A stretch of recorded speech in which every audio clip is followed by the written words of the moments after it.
제가 1교시 하면서 솔직히 든 생각이 PPT를 괜히 썼다라는 생각도 좀 했어요. PPT를 만들어 놓은 게 있다 보니까 이거에 되게 흐름이 갇히게 되는 것 같고, 저는 사실 조금 더 교육학교 교사로서의 진솔한 이야기들 좀 나눌 수 있었으면 좋겠다 생각했는데, 그래도 만들어 놓은 것들이 있다 보니까 최대한 활용하려고 가지고 온 부분이 있습니다. 네, 좀 그 흐름이 좀 갇히게 되는 것은 조금 아쉽기는 한데, 좀 더 실제적인 이야기들도 같이 나눌 수 있으면 좋겠다 그런 생각도 좀 들고, 방금 쉬는 시간에 또 한 형제님과 좀 교제 나누면서 이게 되게 현실적인 부분이구나. 사실 교회학교 교사로서의 교사론 또는 뭐 우리가 교육학 이런 것에 국한되지 않고, 사실 이제 이번 시간에 또 그런 얘기를 좀 하려고 했는데, 지금 2세대로서 이 모임 생활을 하면서 신앙생활을 하고 있는 우리 형제 자매님들이 현장에서 느끼는 또 그런 괴리감들이 좀 있을 수 있거든요. 예를 들면 좀 더 구체적으로 이야기하면, 내 주변에 있는 장로의 친구와 이렇게 이야기해보면 크게 차이가 없는데, 그러면은 뭐 요즘에 기독교계 다 힘들다고 하는데 그냥 합치면 안 되나 이런 생각들을 고마워요 하실 수도 있을 거고, 옛날에 1세대 성도님들은 모임 아니면 안 된다 뭐 이런 생각이 있었잖아요. 그죠? 근데 지금은 사실 2세대, 3세대의 좀 젊은 성도님들의 마음에는 아니 뭐 장로교나 침례교나 뭐 성결교나 크게 다를 거 없으면 뭐 모임이나 형제교회나 그냥 내가 어디를 가든 하나님 섬기는 건 맞잖아. 그럼 내가 솔직히 말해서 그냥 편하게 뭐 형제교회 남아 있으면 자꾸 너울도 쓰고 뭔가 다른 친구들이 보기에 약간 나를 이단처럼 좀 진지하게 그렇게 취급하진 않는다 할지라도 뭐 이단 취급할 만큼도 사실 종교에 관심이 없는 친구들이기 때문에 굳이 불필요한 그러한 그 관점에서 벗어나가지고 좀 더 편하게 주님 섬기기도 할 수 있고, 내가 거기서 예배 드리는 거 보면 뭐 찬양팀들 앞에 나와서 예배 드릴 때 보면 그들의 표정이 어때요? 정말 진심으로 예배 드리고 찬양하고 있잖아요. 거기서 내가 함께 찬양 드리고 예배 드리면 그게 예배 드리는 거 아닌가? 이런 생각들로 인해서 이제 마음이 점점 열려 있어요, 이미. 그죠? 아니. 자, 그러면은 성도님도 한번 생각해 봅시다. 그런 마음이 1세대와는 다르게 많이 오픈되어 있는 상태에서 한 20년 지난 다음에 형제교회라고 하는 어떤 이런 형태가 있잖아요, 분명. 우리는 형식이 없다 이렇게 얘기하지만 무형식이라고 얘기하지만 우리 안에 분명 어떤 형태가 있거든요. 그런 형태들도 다 그냥 희석돼 가지고 사라져 버린 상태에서 모임 자체가 그냥 없어져도 또는 다른 간판을 달아도 되는 것이 아닌가라는 생각이 진지하게 논의될 수 있는 거예요. 한 20년쯤 지나면, 그런 생각이 계속 쌓이면. 사실 지금 갑자기 이만큼을 도약하라면 절대 안 돼 라고 거부감이 들겠죠. 근데 조금씩 이렇게 쌓으면 어떻게 돼? 결국 그럴 수도 있지 않나? 이렇게 되는 거예요. 사실 그런 대표적인 예들이 이게 뭐 맞다 틀리다의 문제가 아니라, 드럼을 쓰는 거, 옛날에 저 어렸을 때만 하더라도 그거는 사탄의 악기였어. 북을 친다고 교회에서 말도 안 되는 거였지. 근데 지금 어때요? 너무 자연스럽게 쓰잖아요. 그죠? 그럼 왜 그때는 안 되는데 지금은 됐지? 이게 세월이 지나면서 이게 되니까 이게 되는 거예요. 그러면은 그냥 우리가 예를 들어서 대표적인 그 이슈가 드럼이었다고 하면 다른 거는 왜 안 돼? 너울은 왜 안 돼? 그지? 신학대학교는 왜 안 돼? 그죠?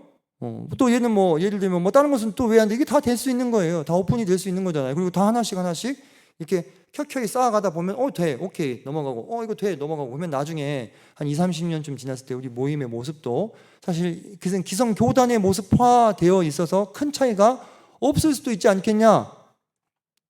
그러면 그때 모임은 그 남아있다고 얘기를 해야 되는 건가, 아니면 사라졌다고 얘기를 해야 되는 건가?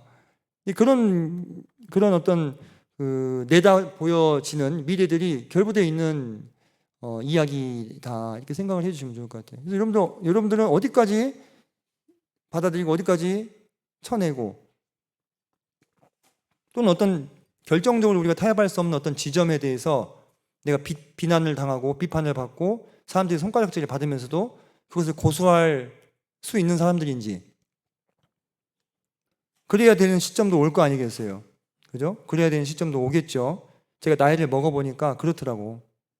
그런 싸움들이 오게 되고, 그러한 비난과 비판에서도 어떤 내가 고수해야 되는 어떤 관점이나 의견에 대해서 딱 이렇게 내세워야 되는 시점들도 오더라고. 우린 다 주님께서도 그랬잖아요. 할 수 있거든 모든 사람과 평화하라 하셨잖아요. 평화할 수 없는 시점들도 와요. 그럼 그때 내가 그 어떤 대결을, 그 싸움을 감당해낼 수 있는 어떤 그 내공과 체력과 실력을 갖춘 사람들을 자라날 수 있겠는가? 그런 것도 다 교회학교 교사가 바탕이 돼가지고 하나씩 준비될 때 그런 역할도 할 수 있는 거겠죠, 그죠? 네. 뭐 해야 되는 이야기는 너무 많아요. 여러분과 나누고 싶은 이야기도 너무 많지만 그렇게 되면 이제 결국 다 듣고 나서 아무것도 남지 않으니까 네, 이번 시간 거를 조금 또 진행을 좀 해보도록 하겠습니다. 저는 그런 어떤 논의에 대해서 좀 같이 많이 이야기해보고 싶어요. 네, 여러분들 젊은 그리스도인으로서 한번 제가 항상 뭐 여러 번 강조했잖아요. 정말 끝까지 가는 신앙을 하자. 우리 신앙은 마라톤이라는 얘기도 하고 뭐 지금 마음 같아서는 할 것 같은데 내가 지금 여러분들 20대잖아요. 내가 70대가 됐다 생각해봐. 그럼 몇 년 뒤예요? 50년 뒤다, 그죠? 50년 뒤에 물론 세상이 어떻게 바뀌어 있겠어요. 우리가 그걸 다 어떻게 알겠어, 그죠? 그리고 교회도 내가 그때 여전히 어떤 모습으로든지 간에 모임 안에서, 교회 안에서 남아 있을 수 있을 것인지 한번 가늠해 보는 거예요. 예, 생각해 보시고 고민해 보시고 필요한 거죠. 예. 좀 이번에는 슬라이드를 빨리빨리 제가 좀 넘길 거예요. 자, 나오나요? 자, 이번 이 교시는 세대와 교회학교에 대해서 좀 이야기를 하려고 합니다. 세대와 교회학교에 대해서. 자, 여러분들 마태복음 16장 3절에 이런 말씀이 나와요. 같이 한번 읽어볼까요? 시작. 아침에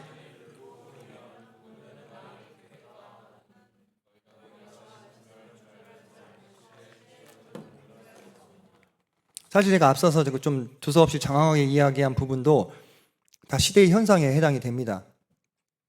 시대의 현상에 해당이 돼요. 네, 저는 어렸을 때 제가 그 형제교회에서 사역하시는 형제님의 자식이라는 이유로 교파교회에서 목사하는 목사집 아들한테 이단이라는 소리를 뒤에서 듣고 살았습니다. 근데 그때는 그게 되게 명예로운 거였어요. 네. 하나님을 제대로 믿으려고 우리가 핍박을 받는다, 그죠? 이렇게 생각을 하는 시대였습니다. 지금은 어떻게 현상이 바뀌었느냐? 굳이 우리가 그런 얘기 들어야 되나? 이렇게 가잖아요, 그죠? 네, 이런 것도 도대체 어떻게 뭐가 바뀌어 가고 있는 것이냐? 이거 분별해 볼 수 있는 거예요. 주님이 그러셨어요. 날씨가 하늘이 붉고 흐리면 오늘 날씨가 좋지 않겠다. 이렇게 분별할 수 있지 않냐? 너희가 날씨는 분별할 줄 알면서 시대의 표적은 분별할 수 없느냐? 지금 이 시대가 어떻게 바뀌어 가고 있느냐를 우리가 한번 보자는 거죠. 현 시대, 대한민국 완전히 망했다고 난리죠. 0.84래요. 지금 이거보다 더 낮아졌죠? 네, 출산율. 제 초등학교에서 근무하고 있지만 1학년과 6학년이 숫자가 다릅니다. 네, 1학년과 6학년 숫자가 달라.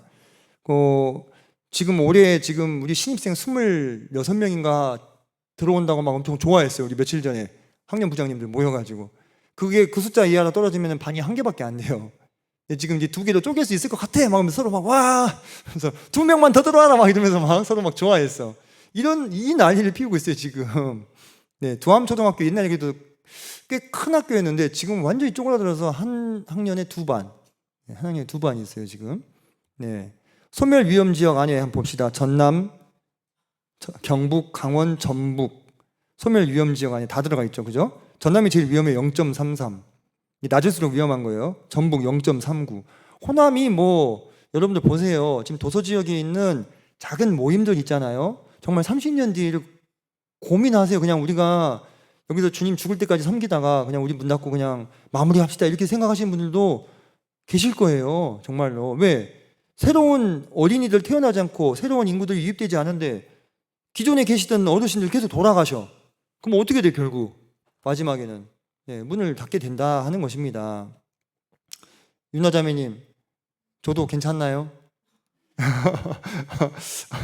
다시 윤아자매님 가야 되는 거예요? 어떻게 되는 거예요? 예, 쉽지 않습니다. 지금 보세요.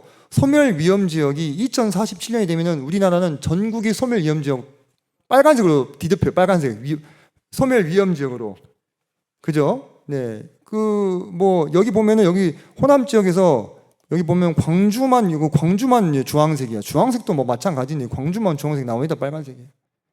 이렇게 사실상 우리나라 전체가 축소 사회로 이미 2020년부터 접어들었고 지금 5년 지났죠. 2030년쯤 되면 모두가 알 거래요. 우리나라의 모든 영역에서, 전 영역에서 축소가 이루어져야 한다. 이제 그때 기준으로. 왜 이렇게 안 낳게 됐을까? 참, 이게 지금 시대의 특징입니다. 유임자매님, 부탁합니다. 예, 급변하는 사회, 뭐 이거 너무 잘 알죠, 그죠? AI 특이점 온다. 뭐 2027년에 강인공지능 온다. 원래는 강인공지능에 대해서 이 인공지능 연구자들이 다 부정적이었어요. 그 몇 년 전부터 이렇게 바뀌고 하더니 이제는 나타난다. 언제 나타나냐? 이 차이만 있을 뿐이야 지금. 계속 지금 발달을 하고 있고, 피지컬 AI라 해가지고 지금 이제 AI가 그 디지털 신호가 아니라 몸을 갖게 됐죠. 육체를 갖게 됐어. 어떤 육체? 로보틱스 AI가 들어가면 그게 뭐예요? 예, 그게 AI가 육체를 갖게 된 거잖아요. 우리로 치면, 그죠? 우리 인간이 하나님을 닮아서 우리랑 닮은 것을 만들고 있어 지금. 하나님이 형상을 닮은 인간을 만들었잖아요. 하나님께서. 인간이 인간의 형상을 닮은 로봇을 만들고 있어. 무조건 될 거예요. 무조건. 2027년도 기준으로 3천만 원이면 집안일을 해줄 수 있는 AI 로봇을 출시하려고 중국에서 한 업체가 지금 그 도전장을 내밀었어요. 도전장을. 2만 달러. 2,400, 2,500 정도? 아니지. 지금 환율이 비싸니까 3,000 되겠네요. 3,000. 그 정도. 그러면 안 쓸 것 같아요, 여러분들? 여러분들 지금 우리가 그 집에서 쓰는 로봇 청소기 또는 뭐 이런 거 기구들 다 실은 다 이거랑 다를 게 뭐가 있냐고. 그죠? 다 들어와 있잖아요, 집안에. 그거랑 그렇게 들어오게 돼 있는 거예요. 사회는 점점 급변해 가고 있습니다. 사람들은 이성적으로 생각하는 것을 싫어하고 순간의 찰나의 감성에 자신들의 미래를 맡기고 있는 추세입니다. 뭐 인스타, 뭐 릴스나 뭐 유튜브 쇼츠나 이런 거, 틱톡 엄청 많이 쓰고 있죠. 뭐든지 노력해서 얻는 것보다 쉽고 빠르게 이루고 싶은 마음이 점점 확산되고 있고, 그에 반비례해서 이 사회의 기회의 문은 빠르게 닫히고 있습니다. AI와 로보틱스가 발달하면 할수록 중간 관리자, 적당히 하는 사람을 써줄 수 있는 일자리가 어떻게 돼요? 사라져요. 그죠? 다 사라져요. 왜? AI가 더 나은데 뭐. 이번에 챗GPT 5 지금 나왔고 그걸로 수능 푸니까 뭐 국어는 뭐 한 90점 나온다던데. 이런 시대에 우리가 살고 있습니다. 그죠? 예. 100점 만점에 90점 말하는 거예요. 자, 요즘 초등학생들 꿈이 뭡니까? 돈 많은 백수. 저 이거 직접 들었어요. 직접. 초등학교 6학년 때 직접 들었습니다. 예, 돈 많은 백수가 꿈이래요.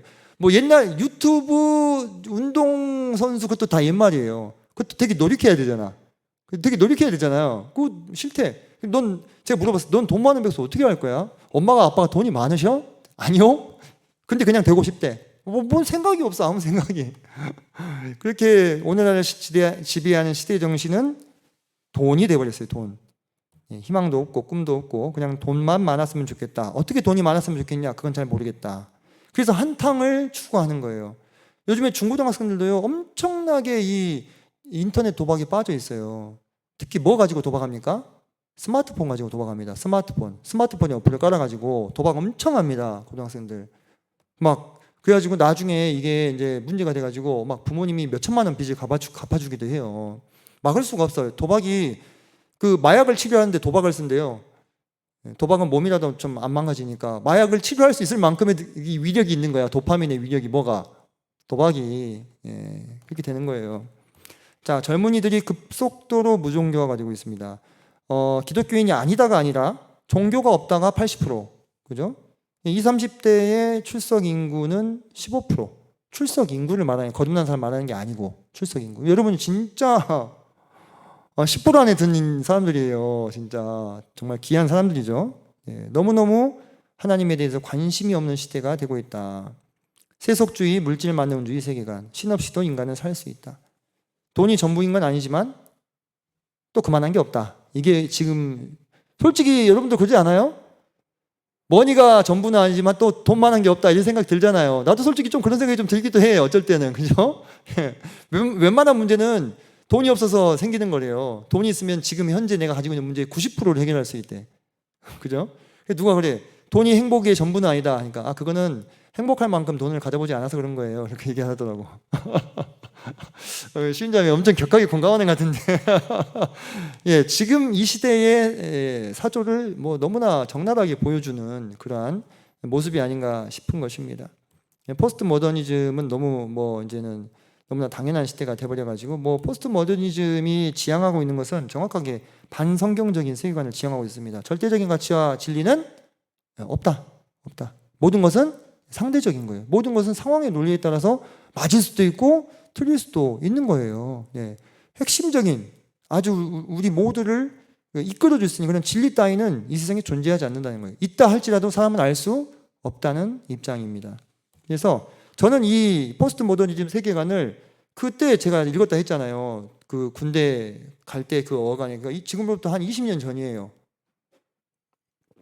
근데 그때까지만 하더라도 대한민국 사회의 어떤 분위기가 지금만큼은 아니었습니다. 근데 지금은 제가 뭘 느끼냐면 그때 내가 책을 통해서 막연히 그렇구나 하고 생각했던 것들이 지금은 현실에서 이루어지고 있는 것들을 봅니다. 이게 진짜 맞더라고. 철학 사상이 대중에게 소개가 되고 나서 한 20년 정도 지나면 그게 현실이 돼요. 이거를 엄청나게 급격하게 가속화시킨 사건이 두 개가 있어요. 뭘까요? 1번은 아이폰입니다. 스마트폰이 대중화가 되면서 이게 급격하게 왔고요. 2번은 코로나입니다. 이 두 가지 사건을 통해서 우리는요 점점 더 이런 포스트 모더니즘적인 세계관을 장착하고 있는 시대로 나아가고 있다고 하는 것입니다. 자, 현 시대를 이렇게 한번 진단해 봤어요. 여러분이 살고 있는 시대이고 여러분이 이게 사실요 좀 이질적으로 느껴져요? 그냥 좀 자연스럽게 느껴져요? 자연스럽게 느껴지죠? 우리도 그 일부야. 저도 그래요. 우리도 그 일부예요. 우리에게도요, 여러분 누군가가 이것만이 절대적이야라고 주장하면은 거부감 느낄걸요?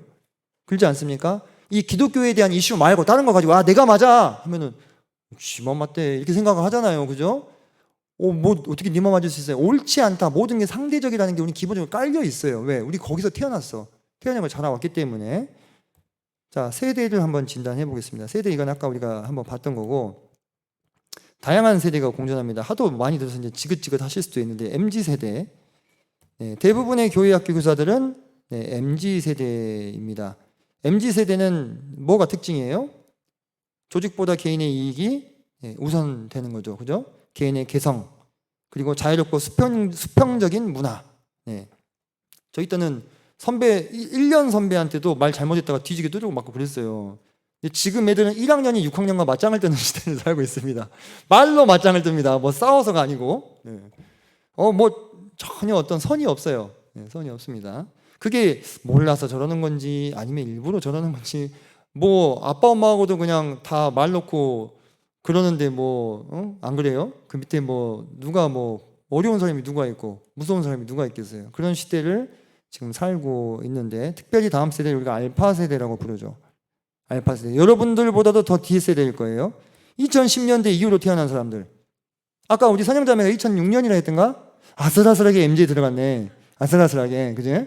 근데 여러분보다 더 뒤에 태어난 사람들 알파 세대가 있는데 얘들 지금 이제 자라나고 있죠.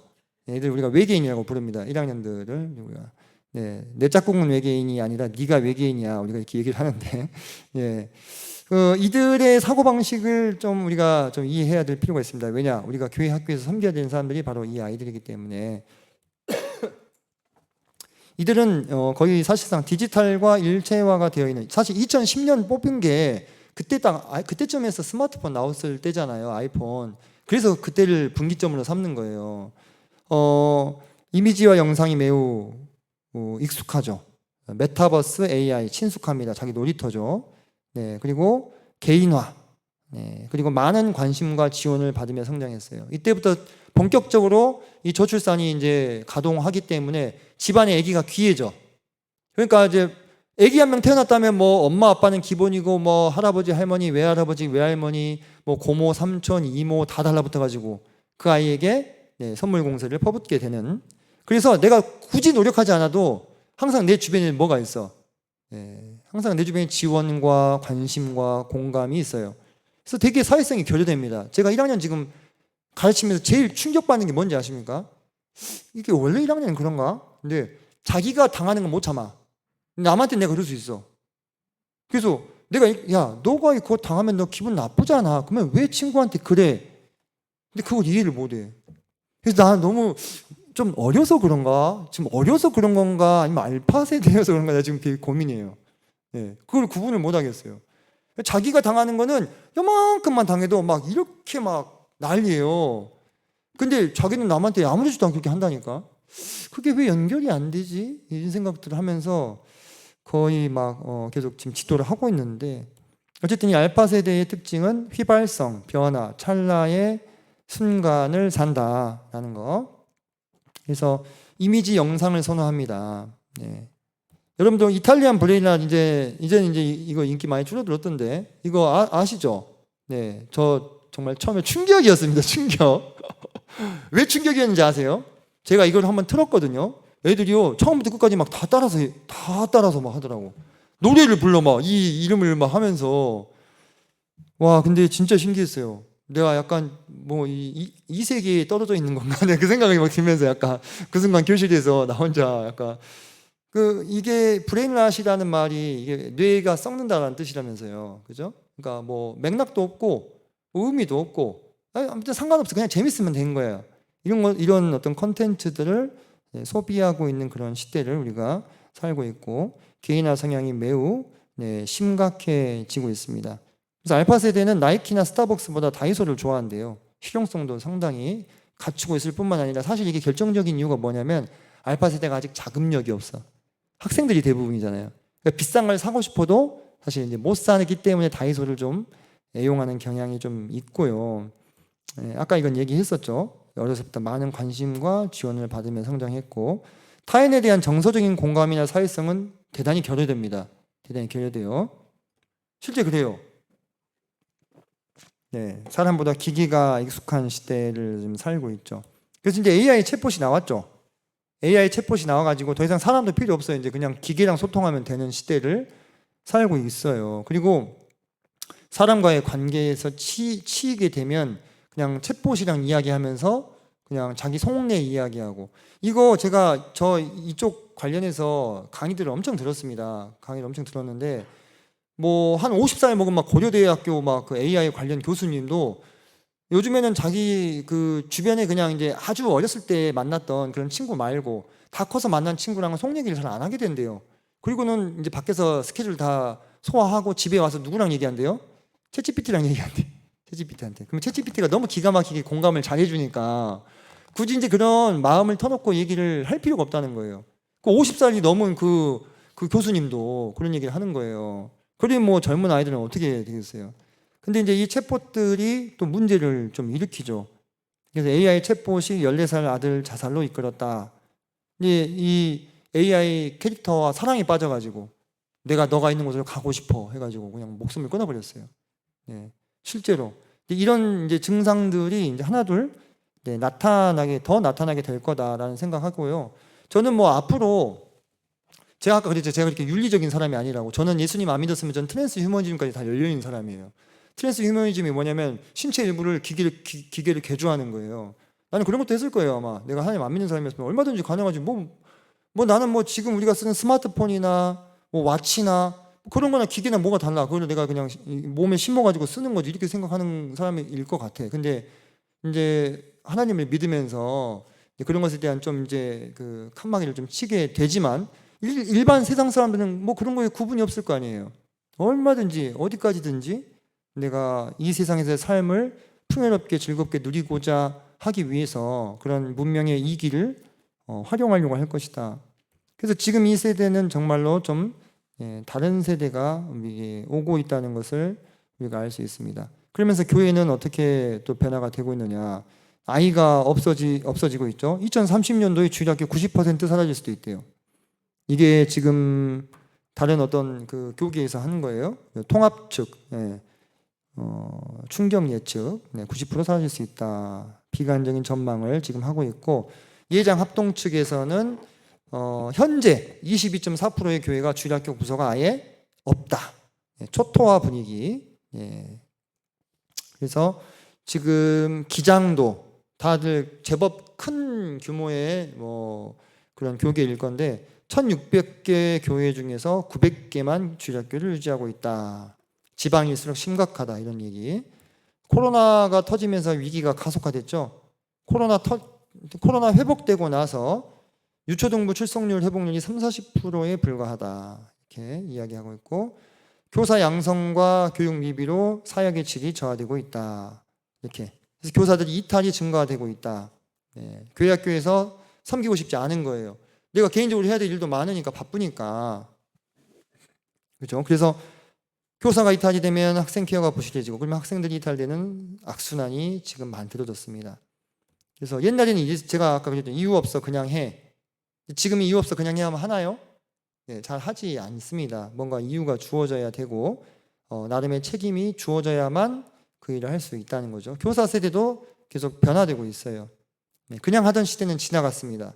섬김을 통해서 의미와 보람을 찾기를 원해요. 쌍방향적인 성장을 원하고 책임과 권한을 원합니다. 이거 실제 우리 교회 학교에서 그 교회 학교 마치고 나서 설문조사 했던 결과예요. 우리 교사님들이 가장 보람을 느낄 때가 언제였냐? 학생들이 말씀을 배우며 기뻐할 때, 학생들의 생활 모습이 변화될 때도 있지만 언제 제일 기뻐했냐? 개인적으로 성장하고 있음을 느낄 때가 1등이었습니다. 1등이었습니다. 이게 여러분들 다른 교계 얘기만이 아니라 우리 교회에서 이거 한 거예요. 설문조사 우리 교회에서. 우리 교회에서도 개인적으로 성장하고 있음을 느낄 때 여러분도 그래야 좀 할 맛이 나잖아요. 보람도 느끼고. 그렇지 않아요? 그렇게 된 것이죠. 교회별 수평이동 비율이 40%가 넘고요. 새신자 정착률은 45%가 안 됩니다. 자, 교회를 옮긴 이유가 보면 자신이 좋아하지 않는 방향으로 교회가 변해서, 옛날에 이런 이유로 교회 옮기지 않았는데 교회에 대한 불만 때문에 교회를 옮기고 있는 경우가 한 40% 정도 됩니다. 계속 늘어나고 있는 것이고요. 세대 간의 갈등도 계속해서 높아지고 있고, 이런 건 넘어갈게요. 무려 이제 30세에서 39세 때가 제일 높습니다. 72.2%, 평균 72.2%가 세대 간 갈등을 느끼고 있어요. 세대 간 갈등을. 여러분은 이제 이 나이대를 바라보고 있죠? 그죠? 이 나이대를 바라보고 있으신 분들이고, 가나안 성도라고 알아요? 가나안을 거꾸로 하면 뭡니까? 안 나가. 교회 안 나가는 성도 말하는 거예요. 내가 종교란을 쓰세요 하면 기독교를 쓰고, 내가 기독교인이라고 인식은 하고 있지만 교회는 안 나가는 사람들, 이 사람들을 가나안 성도라고 하는데, 우리 전체 이렇게 설문조사 해보면 2023년 기준으로 종교 인구 비율이 개신교가 20%입니다. 이 20% 안에는 이제 천주교는 따로네요. 개신교가 20%인데요. 이 중에서 가나안 성도가 지금 37.1% 정도 되는 거예요. 여기 보이시죠? 여기 37.1% 정도가 나는 기독교인이지만 교회는 나가지 않고 있다. 20대, 40대 젊은 층에서 하락폭이 크게 나타나고 있다. 그래서 여러분들 다가오는 젊은 세대는 하나님을 모르는 세대인 경우가 큽니다. 그에 비해서 불교는 어떨까요? 이분 아세요? 불교는 지금 반등을 하고 있습니다. 바닥을 치고 다시 올라오고 있는데, 특히 젊은 세대에서 각광을 지금 받고 있습니다. 보니까 향후 믿어볼 의향이 있는 종교, 불교는 이렇게 올라갔어요. 가톨릭도 팍 떨어졌고요. 개신교 소폭 0.4%, 거의 미미한 수준이죠. 근데 이 불교만 2022년 결과값과 24년이 더 높아졌고, 비율도 압도적입니다. 거의 60%죠, 평균. 이 정도는 젊은 세대에서 지금은 종교가 없지만 앞으로 믿는다면 불교를 믿어보겠다, 이렇게. 그리고 이제 문화 속에 이렇게 불교가 들어와요. 템플 스테이 이런 거. 그리고 뉴욕 타임즈에서 극찬한 정관 스님 사찰 음식. 저 이거 넷플릭스에서 봤거든요. 이 정관 스님 음식 하는 거요. 진짜 서양 사람들이 아주 뿅가게 만들어 놨더라고. 오리엔탈리즘에 대한 모든 판타지가 다 들어있어, 거기에. 진짜. 그렇게 이런 넷플릭스라든지 이런 유명한 쇼프로에 나와가지고 불교는 계속해서 젊은 세대를 공략하고 있고요. 짝도 찾아줍니다. 결혼도 시켜줘요, 요즘에. 나는 솔로를 좀 약간 패러디해가지고 나는 절로 해서 여기서 지금 7쌍이나 커플을 30명 중에 7쌍. 상당히 높네요. 지금 이게 어떤 면에서는 지금 우리 시대의 현상이다. 그래서 오늘은 아직 굳겠다. 우리 이거 다 지금 보는 상황에서 여러분들 미래의 기독교계가 어떻겠다고 지금 이 분별이 되시죠? 어떤 상황입니까? 그렇게 해서 박지 않은 상황이에요. 그 상황에서 우리 교회는 인스타그램과 유튜브와 경쟁을 해야 돼. 성경책을 가지고. 아이들에게 성경책이 어떻게 받아들여질 것인가 참 어려운 상황인 것입니다. 그래서 터질 것 같은 둑을 막고 있는 심정으로 사실 현장에서 일하고 있는 교회학교 교사들이 많으실 것이다. 우리가 어떻게 해야 되겠는가 이 생각을 하면서 자 그럼에도 불구하고 저는 이 시대에 하나님께서 아직 우리들을 남겨놓으신 이유가 여기서 이제 뭐 다 끝났으니까 그냥 내가 할 수 있는 데까지는 그냥 좀 해보고 그냥 마무리 지어야 되겠다 이렇게 생각하시지는 않은 것 같아요. 그러니까 약간 있잖아요, 여러분. 우리가 이제 약간 개념을 좀 다르게 가져가야 돼요. 사실 지금 필리핀을 가보면 지금 유나다민이 필리핀 가시겠지만 필리핀을 가보면요, 그냥 한국인 지나가잖아요. 그러면 어느새 애들이 한 50명 모여 있어요. 필리핀 가보신 분들 여기 있으신가? 네. 그래가지고 뭘 하려고 이렇게 그 찬양팀이 이렇게 딱 서잖아요. 150명 딱 앞에서 딱 총총 150명 눈이 몇 개예요? 300개 보고 있어요. 네, 이제 유나자매님 가서 이제 경험하게 되실 건데 정은자매님은 경험이 있죠. 네. 이제 그런 데서는 우리 옛날에 우리 대한민국 5, 60년대처럼 그런 컨셉으로 사역을 해야죠. 그죠? 근데 이제 대한민국은 어떻습니까? 그렇게 되지가 않아요. 그죠? 이제는 한 명 한 명이 이제 소중한 시대를 우리가 이제 맞이하게 됐다는 거예요. 이 시대에 지금 앞서 제가 뭐 엄청 빠르게 간단하게 살펴봤지만 그런 어떤 상황들을 바라보면서 우리가 마음까지 다 끝났네. 이제 뭐 더 할 거 있나? 이런 생각들을 하실 수도 있겠지만 우리의 상황에 대한 메타인지를 좀 해야 될 필요가 있다. 우리의 상황에 대한 인식. 자, 지금 이 상황이 어떤 상황인가? 우리 한번 이렇게 생각해 봅시다. 언제는 안 힘들었냐? 그죠? 예, 여러분들 우리 하나님 믿는 일이 이렇게 뭐 사실 지금은 뭐 우리가 하나님 믿는다고 잡아다 죽이진 않잖아요. 근데 잡아다 죽이던 시절도 있었어. 그때 비하면 지금 어때요? 훨씬 낫죠. 그죠? 훨씬 낫죠. 예, 지금은 뭐 그때보다는 훨씬 나은 시대를 우리가 살고 있다. 그리고 우리 스스로에게 한번 물어봅시다. 뭐가 진짜죠? 뭐가 진짜입니까? 성경 말씀이 진짜입니까?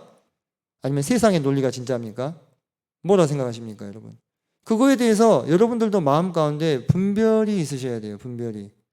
내가 이 교회에서 나고 자라고 태어나가지고 지금까지 그냥 익숙해 왔으니까 내가 믿고 이런 형식으로 주님을 섬기고 있다가 아니라 정말 이제 내가 교회학교 교사로서 또는 그리스도인으로서 뭐가 진짜냐에 대해서 정말로 분별을 하셔야 된다. 예. 제가 알기로는 하나님의 말씀이 진리이고 하나님의 말씀이 진짜로 믿습니다.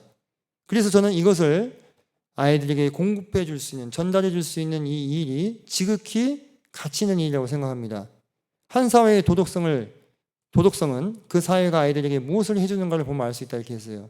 우리 사회가 아이들에게 해줄 수 있는 것이 물질만능주의, 최신식 뭐 스마트폰이라든지 또는 뭐 이렇게 성공, 뭐 의사, 그죠? 칠세고시 이런 거에 불과하다면 되게 암담한 거예요. 암담한 거예요.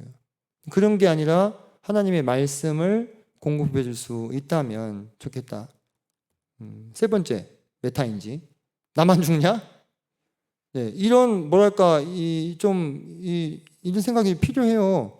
예레미야가 그랬어요. 예레미야가 자기를 막 핍박하니까 하나님 말씀 전한다고. 그래 나는 니네가 죽이면 죽는다. 너희 의견이 좋은 대로 옳은 대로 해. 하지만 반드시 알아라. 나를 죽이면 니들도 무사하지 못할 거야. 예. 이게 무슨 얘기냐? 여러분들 막 세상이 막 다 막 하나님을 향해서 등 돌린 것 같잖아요. 그죠? 그리고 막 아이들도 다 하나님한테 관심 없고 떠나가는 것 같잖아요. 여기서 내가 발버둥 친다고 뭐가 되겠어가 아니라 야 그래 해보다가 안 되면 뭐 나만 죽냐? 다 죽지? 하나님을 반대하고 떠나는 사회가 잘 되는 거 봤냐 하면서 이런 어떤 마음 가운데 깡을 좀 가지고 가야 될 필요가 있다는 거예요. 아직 끝난 게 아니거든요. 아직 끝난 게 아니에요. 엘리사가 자기가 머물고 있는 그 고을을 이렇게 아람에서 군대를 보내가지고 포위를 하잖아요. 그때 막 자기 제자가 막 두려워하니까 두려워하지 말라고 우리가 함께한 자가 그들과 함께한 자보다 많다면서 이 불말과 불변거를 보여주죠. 눈으로 보이는 숫자는 점점 줄어들고 있어요. 그리고 앞으로도 줄어들 거예요. 아까 우리가 예상했잖아요. 아니 사회 전체가 줄어드는데 교회라고 뭐 별 수가 있나? 그런데 그 앞에서 숫자 줄어드니까 아유 끝났나 이렇게 생각하지 말자고. 우리와 함께 하신 하나님이 우리와 함께한 자들이 저들보다 더 많다. 우리 아들이 이렇게 썼어요. 막내 아들이. 아직 끝나지 않았어. 동화책 마지막에다가. 아 근데 이거 되게 이거 뭐 좀 그렇더라고. 네, 아직 끝나지 않았어요. 네, 끝나지 않았대요. 그래. 그 저 8살짜리 재원이도 끝나지 않았다고 하네요. 우리 끝나지 않았으니까 한번 가보자. 그럼 무엇을 해야 될 것인가? 이거 아까 이제 이거 했으니까 결론마치다 넘어갈게요. 이거. 예. 근데 아까 이 얘기 나왔잖아요. 그 결혼과 출산에 대한 2세대의 의견은 어떻습니까? 결혼 지옥, 결혼 지옥이래. 죽음과 결혼은 뒤로 미룰수록 좋대. 그리고 이거는 그 뭐죠? 직장인 커뮤니티 있잖아요. 블라인드에 있는 글 5만 건 분석시켜 가지고 나온 건데 결혼과 출산에 대해서 어떤 말들이 많이 적혀 있느냐? 슬픔, 혐오, 공포 이런 말이 많이 적혀 있어요. 자, 그리고 긍정적인 비율은 좀 낮아요. 네. 비율이 낮죠. 그죠? 지금 이 세대는 결혼과 출산에 대해서 이런 의견을 가지고 있어요. 근데 우리는 좀 달랐으면 좋겠다. 우리 청년들은 네, 부탁 좀 드리겠습니다. 네. 그 중간에 7살 텀이었는데 안 나가 와줘가지고 조금 줄어들긴 했어. 근데 너무 지금 네, 부족해요. 네, 시은자매님. 네. 아니 그냥 물이 맛있다고. 시원하게 물 떠다 준 거냐. 이거 물 맛있다고. 아, 물이 시원합니다. 자, 그래서 지금 이 세대를 봤을 때 세대는 녹록지 않지만 그렇다고 뭐 우리만 죽어요? 만약에 그래서 정말 우리 세대에 만약에 교회가 끊어진다, 그럼 주님 오시겠지. 그죠? 그런 깡을 가지고 봐야 한다. 교회 학교는 이 세대에 대한 하나님의 처방이 된다고 하는 것입니다. 이 교회 학교에서 애쓰고 계신 우리 반사 형제 자매님들 정말 감사를 드리고 응원하면서 교회 학교에서 어떤 교육들을 해 나가야 될 것인가. 아까도 잠깐 그런 얘기 이제 좀 나왔었는데 이런 것들을 해 나감으로써 우리 아이들을 붙들어야 된다. 자, 세계관 교육 이거 사실 우리 그 청년부에서 그래서 다 한 거예요. 그래서 사실 그래서 다 해온 거예요. 세속주의에 빠지지 않도록 이런 질문에 아이들이 어떻게 대답할 수 있게끔 성경적으로 대답할 수 있게끔 교육을 해야 합니다. 자, 우리 한번 가정해 볼까요? 신은 존재하는가? 자, 성경적 세계관에서는 이걸 어떻게 대답합니까? 존재한다. 삼위일체 하나님이 유일한 신이시다 이렇게 대답하죠. 근데 그 아이의 이 세계관이 세속주의적인 세계관이면 어떻게 대답하겠습니까? 신은 없다 이렇게 얘기하는 거예요. 신은 없다. 너무나 달라지죠. 같은 질문에 대해서 너무나 달라지는 거예요. 근데 우리 아이들이 이 질문에 대해서 성경이 말씀하시는 바를 알 수 있도록 가르쳐야 한다. 타락과 관련해서 인간은 어떤 존재인가? 죄란 무엇인가? 이거에 대해서요 많이 흐려져 있어요. 죄를 죄로 말하지 않습니다. 죄를 실수, 죄를 뭔가 왜곡 이렇게 표현을 합니다. 죄는 죄예요, 그죠? 죄는 죄인데 죄를 죄로 말하면 누군가의 마음에 상처를 주니까, 누군가의 마음을 아프게 하니까 그렇게 하면 안 돼. 그래서 다르게 돌려 말하다 보니 죄에 대해서 제대로 자기가 인식하고 그것을 자각하지 못해요. 저희 교실에서는 얄짤 없어요. 저희 교실에서요 어떤 남자애가 계속 그 거짓말을 하는 거예요.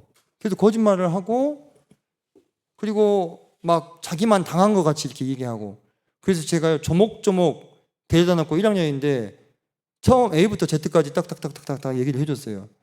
듣다 보면요 걔가 어떻게 하는지 아십니까? 어떻게 할 것 같아요? 울어요. 네. 제가 사실을 팩트를 다 이야기하거든요. 그러면 울어. 왜 울까? 사실인지 지도 아니까. 네? 그거를 모면하려고 울어. 왜? 보통 울면 어떻게 했어? 아이고 괜찮아 아이고 누가 잘못했네 이렇게 해. 어른들이 한 거야. 자기 잘못을 죄를 대면해 본 적이 없는 거예요. 한 번도. 그렇게 키워졌어. 그러니까 자꾸 거짓말하면서 핑계대고 자기 죄를 막 회피하고 단애들한테 막 책임을 전가시키는 거예요. 제가 그걸 직면하게 해줬더니 막 울어. 그래서 제가 너 울지 마, 너 왜 우냐? 울음을 딱 그치더라고. 약간 무섭더라고. 그래서 여러분 정말 죄를 죄로 인식할 수 있도록 가르쳐 줘야만 자기가 죄인인지 깨닫고 예수님을 찾게 되는 거예요. 그죠? 예. 인본주의적인 이 학습을, 인본주의적인 세계관을 아이들을 대하게 되면은 잘못한 사람 아무도 없어요, 이 세상에. 다 그럴 만한 이유가 있었던 거야. 저기 교도소에 있는 사형수도 그럴 만해서 그런 거야. 그럼 어떻게 회개를 할 수 있겠냐고. 그렇지 않아요? 예. 그래서 지금 가장 진보한 인권 교육의 관점에서의 인간과 성경의 인간은 전혀 다릅니다. 이 하는 것이요. 전혀 달라요. 그리고 그들이 지향하는 행복한 삶과 이 성경이 말씀하신 행복한 삶이 달라요. 이들이 생각하는 행복한 삶은요, 인간은 상처받으면 안 되고 슬프면 안 되고 어떤 고통도 겪으면 안 되는 존재같이 만들어놨어요. 근데 그게 가능하냐고. 불가능하잖아요. 그죠? 성경을 말하는 행복한 삶 뭔지 아십니까? 험악한 세월을 살더라도 내가 누군지 알고 깨닫고 하나님을 만나는 삶이 행복한 삶이라고 말하는 거예요. 전혀 달라요. 전혀. 그죠? 전혀 달라요. 그러니까 그 기준에서 보면은 내가 지금 정말로 힘든 삶을 살고 있어도 행복할 수 있어. 성경들을 보면. 근데 이 세계관에서는요, 가장 진보한 인권의 세계관에서는 힘들면 무조건 나쁜 거야. 힘들면 안 돼. 무조건. 그러면 어떻게 자신이 죄인인지 깨닫겠습니까? 그렇지 않습니까? 어떻게 내가 부족하고 모질한 인간인지 깨달을 수 있겠냐 이거예요. 절대 아니. 그냥 그 세상의 시스템이 만들어놓은 환상 가운데 갇혀가지고 난 좋은 사람이라는 착각 속에 빠져 살다가 죽어서 지옥 가는 거예요. 그게 무슨 행복이냐고. 그건 행복이 아닙니다. 근데 지금 많이 그렇게 가 있어요. 이미 그렇게 많이 가 있어요. 그거는요, 우리도 예외가 아니에요. 우리도 그런 생각 속에서 어느 정도 사로잡혀 있는 것들을 보게 됩니다. 구속과 영혼의 중요한 주제들, 성경적으로 어떻게 대답해야 할 것인가? 인간은 구원받아야 할 존재인가? 세속주의는 아니라고 얘기합니다. 왜? 인간은 죄를 지은 적이 없으니까. 그죠? 인간은 부족한 게 없으니까 구원을 받아야 될 필요도 없는 거예요. 근데 성경은 명확하게 인간은 타락했고 부족하고 구원받아야 될 존재로 말씀하고 있습니다. 이게 세계관이 그래서 중요한 거예요. 어떤 생각을 품느냐에 따라서 전혀 달라지게 되죠. 세계관에 충돌하는 장면들 성경에도 나옵니다. 하나만 잠깐 볼게요. 자, 나사로가 부활하는 장면을 보고서도 서로 다른 두 반응이 나타나요.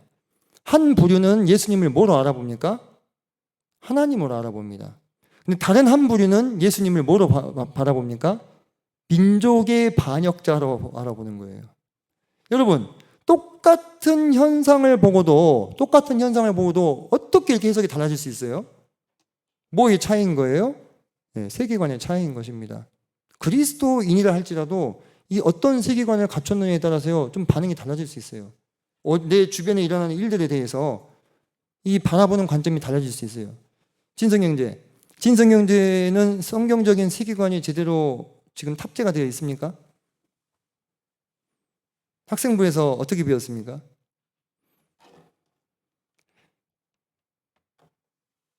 네, 미안합니다. 네, 예. 성경적인 세계관이 정말로 내 삶 안에서 작동하고 있는지 점검해 봐야 돼요. 그죠? 네, 점검해 봐야 돼요. 사실 근데 이런 세계관 교육이 외면을 받아요. 딱딱하고 아이들한테 지루하니까. 근데 사실 우리의 삶과 가장 밀접하게 연관이 되어 있습니다. 분명 구원은 받았어요. 제가 그걸 부정하는 말입니다. 분명 구원을 받았어요. 그리고 성령님께서 내 안에 들어오셔서 내 내면의 삶을 계속 변화시켜 가시는데 이게 교육을 통해서, 양육을 통해서 올바른 방향으로 계속 인도될 때 열매를 맺을 수 있는 거예요. 이 관련된 내용들이 창세기에 다 나와 있습니다. 그래서 이 창세기를 아이들에게 심도 있게 사실 가르쳐 줘야 되는 게 교회학교 교사의 역할인데, 제가 아까도 말씀드렸다시피 이 방법에 있어서는 정말로 우리가 좀 고민을 많이 해야 됩니다. 성경을 딱 갖다 놓고 가르치는 것이 이제 좀 많이 힘든 시대가 됐어요. 왜냐? 인스타그램, 유튜브 이런 거 너무 재밌는 거 틱톡 많이 보다가 성경 딱 갖다 놓고 성경 읽자면 좀 쉽지 않을 거 아니에요. 그죠? 그래서 막 틱톡, 인스타그램, 막 유튜브 막 요즘에 뭐 30초도 길어가지고 15초 막 이렇게 나오는데 성경책을 거기다 대고 막 하니까 좀 쉽지 않을 수 있지만 아까도 말씀드렸다시피 이 시대의 물맷돌을 우리가 찾아야 된다. 그래서 교수법에 대한 고민을 하게 된 거고 이번에 강습회에서도 교수법에 대한 강의를 했던 거고요. 다음 주에는 교수법에 대한 이야기를 할 겁니다. 여러분들께. 그래서 여러분들이 직접 맡고 있는 아이들과 시도해 보시고 써 보시라고 다양한 컨텐츠들 시도해야 되겠죠. 두 번째로 정체성 교육입니다. 정체성. 내가 누구냐 이게 정체성이잖아요. 내가 누구냐.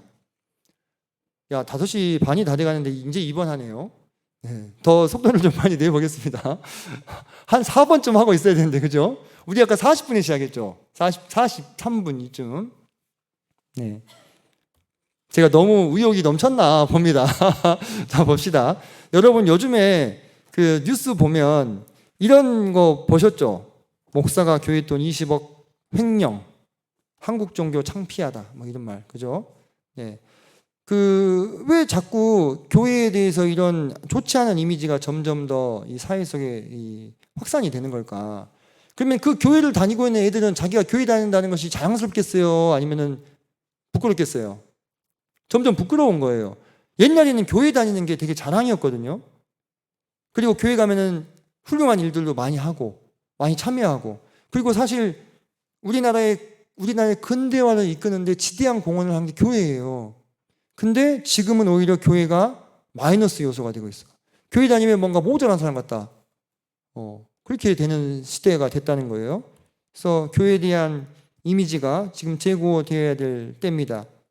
모임의 가치에 대해서 인식하고 내가 누구인지 신앙에 대해서 인식하고 진정한 기독교가 무엇인지 아이들에게 가르쳐줘야 한다. 진정한 기독교의 모습. 해방 전후의 기독교는 우리나라를 근대화시키는 데 정말로 지대한 영향을 미쳤어요. 지금은 권력이 신이 됐죠. 기독교가. 하지만 일제강점기 때는 달랐다. 이런 이야기들 해주면서 자 기독교 형제단에 대한 이야기를 제가 여기 써놨어요. 사실 여러분 제가 아까 잠깐 그 얘기 서두에 했죠. 근데 모임의 형태를 굳이 왜 우리가 유지해야 합니까에 대한 이 의구심이 젊은 세대에서는 생겨날 수 있다 이거예요. 솔직히 인정합니다. 그죠? 인정해요. 솔직히 뭐 거기서 거기서 찬양하는 것 같이 우리도 다 찬양하고 거기서 뭐 하는 것 같이 비슷하게 다 한다면 근데 우리가 이런 것에 대해서 내가 이 몸담고 있던 교회의 뿌리가 무엇이며 어떠한 특징과 장점을 가지고 있는지 교사부터 알아야 돼. 교사. 그래야 아이들에게도 알려줄 수 있죠. 이렇게 계속 우리 브래들린의 특징이에요. 이게 성경의 무호성을 믿고 성경 연구에 헌신했으며 침례와 성찬식을 행했습니다. 성경을 문자적으로 해석했고 예수님의 재림을 갈망하고 선교에 헌신했어요. 자유로운 예배 방식이라는 것은 무질서하다는 얘기가 아니고 지금처럼 우리가 지금 예배 드리고 있는 것처럼 정해진 주보에 의해서 예배를 드리는 게 아니라 혹시 뭐 교파교회에서 예배 드려보신 적 있죠? 주보에 정해진 대로 기도하는 사람까지 다 정해져 있어요. 그게 아니라 성령님의 이끄심대로. 성령님이 이끄신다고 그들도 얘기해. 근데 구조가 성령님의 이끄심에 개입할 여지가 없어. 그러면은 조금 앞뒤가 안 맞잖아요. 그죠? 그런 것들이 우리는 남아있다. 이타적인 삶과 복수장로제, 연합을 추구하고 믿음을 원칙으로 세우는 것, 중앙집권하지 않는 것, 이런 것들이 기독교 형제단의 특징입니다. 다른 교단에서는 찾아보기 힘듭니다. 똑같은 게 아닙니다. 차이가 없는 게 아닙니다. 이와 같은 교회의 형태를 30년, 40년 뒤에서도 계속 유지하고 그 안에서 주님을 섬기기 위한다면 우리는 이 교회를 지켜야 될 필요가 있다는 것이죠. 대표적인 인물들 다 아시니까 이건 넘어갈게요. 그래서 기독교 넘어가겠습니다. 그리고 공동체 교육, 공동체 안에서 계속 고립되고 파편화되는 시대를 넘어서서 연결망을 만들어줄 수 있는 교육들을 해야 됩니다.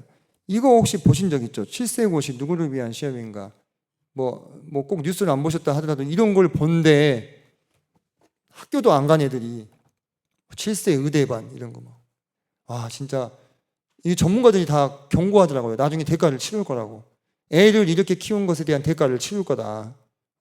그거는 의대 진학이 아니라 나중에 이제 정말로 인성이 완전히 파탄난 이상한 인격체가 만들어진다는 거예요. 이렇게 어렸을 때부터 이렇게 아이들 이렇게 굴려가면서 방 밖에도 안 나가는 은둔형 외톨이들이 이렇게 많다고 합니다. 이럴 때 이런 것을 연결할 수 있는 이러한 교육들을 우리가 계속 해 나가야 한다. 아이들 계속 연대시키고 교제할 수 있게 하고 교류할 수 있게 하고, 저도 어렸을 때 가면 호남 어린이 캠프 같은 데 가서 만난 친구들 커서도 만나고 그렇게 했거든요. 그렇게 계속 만날 수 있게, 각 지역 교회는 소수일지언정 서로 만나면 그래도 숫자가 좀 되잖아요. 그들끼리 서로 연결될 수 있도록 그렇게 계속 기회를 만들어주는 게 교회학교 교사들 할 일이다. 성경교육 계속 이어서 하는 거, 이거는 제가 이제 청년부에서 우리 청년부에 소속되어 있는 교회학교 교사님들을 계속 도움을 드리고 있는 부분이고, 하나님의 말씀을 가감없이 전해야 한다. 은혜와 사랑의 복음을 전하기 위해서 지옥을 축소시켜서는 안 됩니다. 죄를 축소시켜서는 안 됩니다. 죄를 깨닫지 않고서 구원받기 정말 힘듭니다. 그죠? 하나님은 당신을 사랑하십니다. 하나님을 당신 위해서, 예수님이 이 땅에 당신 위해서 오셨습니다. 당신은 소중한 사람입니다. 당신 사랑받기 위해 태어난 사람입니다. 라는 말만 해서는 안 된다는 거예요. 그 말이 틀린 말은 아니잖아요. 그죠? 틀린 말은 아니지만 전체를 다 이야기해야 되는 거예요. 당신이 얼마나 심판받을 수밖에 없는 저주받은 죄인인지에 대해서 이야기해 줘야 돼요. 그래서 그 사람이 교회에 안 나오면 어떡하죠? 그거 어떻게 할 거예요, 그거? 어쩔 수 없는 것이죠. 그죠? 우리가 구원을 받아줘 버리게 만들 수는 없는 거예요. 그리고 그게 무서워가지고 그 잘못된 구원을 받은 것처럼 속여서도 안 되는 거예요, 그 사람에게. 말씀을 가감없이 전해야 합니다. 이거 넘어가고, 이것도 넘어가겠습니다. 그래서 지금 이 시대는 그 네이비실은 그래요. 그 한 명의 가치가 한 소대만큼의 가치래요. 한 소대면 한 40명 되거든요. 그러니까 한 명이 전사를 했다, 작전에서. 그럼 소대 하나가 없어진 것 같이 이렇게 여긴다는 거예요. 너무나 이 훈련시키고 키워내는데 많은 시간이 드니까. 근데 제가 아까 얘기했던 것처럼 필리핀에서 단기 선교하는 것처럼 50명, 60명이 그냥 우르르 모이는 그런 사회가 이미 한국은 아니기 때문에, 우리 한국 사회에서는 우리 지역교회에 있는 교회학교의 아이들 한 명이라도 놓치지 않기 위해서 각자에게 집중해서 교육하고 합당한 세계관으로 무장되고 공동체 교육으로 연대를 이루는 사람들을 키워내야 될 필요가 있다. 그래서 교회학교가 최후의 보루가 되어야 된다는 말씀을 좀 드리고 싶었습니다. 지금 교회학교에서 여러모로 애쓰시고 계시는 성도님들 여기 많이 계실 텐데요. 아까 손 들어보라 했더니 많이 있었잖아요. 너무 감사드리고, 교회학교가 최후의 보루가 될 수 있도록, 최후의 희망이 될 수 있도록 계속 좀 애써 주시기를 여러분께 부탁을 좀 드리겠습니다. 긴 시간 너무 고생 많으셨고, 기도하시고 마무리하도록 하겠습니다. 아버지 하나님 감사합니다. 오늘 기독교 교육학에 대해서 함께 좀 이야기를 나눠보았는데, 하나님께서 우리를 구원하실 뿐만 아니라 하나님의 몸된 교회의 교사로 세워주시고, 또 우리에게 영혼들을 맡기셔서 그들을 돌아볼 수 있게 해주셔서 감사합니다. 비록 저희가 완벽하지 못하고 또 부족하지만 주님께서 맡기신 사명을 잘 감당할 수 있도록 항상 힘과 지혜와 명철과 용기를 주시기를 기도합니다. 세상이 많이 힘들고 또 세상 사람들이 모두 하나님으로부터 고개를 돌리는 것처럼 보이는 이때라 할지라도, 주님께서 바알에게 무릎을 꿇지 않은 7,000명을 남기셨던 것처럼 이곳에 모인 청년들을 참 세상에 무릎 꿇지 않은 그리스도인들로 남겨주셔서 주님 오시는 그날까지 맡겨진 영혼들을 잘 감당할 수 있는 사람들로 이끌어 주시기를 이 시간 간절히 기도합니다. 참 존귀하신 주 예수님의 이름으로 감사하며 기도했습니다. 아멘.